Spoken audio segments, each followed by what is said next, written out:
A good investment relies on two factors: your outlook on the business and how long you plan to hold the stock.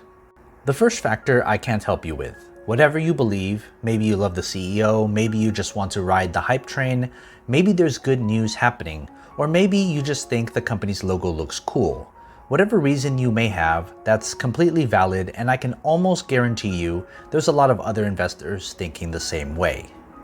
What I can help you with is a second factor. How long do you plan to hold the stock, otherwise known as the investment time horizon? For this stock, you'll fall into one of these three categories: short-term, near-term, and long-term investor.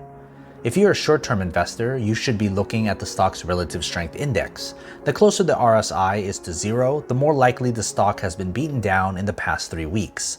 Look for investors to pile back in, swinging momentum back to the positive side. If you're a near-term investor, you should be looking at the SMA 50.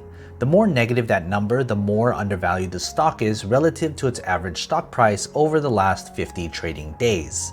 It's a sign that recent movements haven't beaten down the stock below that number. If you're a long-term investor, you should be looking at the SMA 200, similar to the SMA 50, but it looks at the price relative to its average over 200 trading days, which means the more negative that number, the more undervalued the stock over almost a year's worth of price action. Remember, you should always look for bargains. Invest wisely, and as always, take care of your money.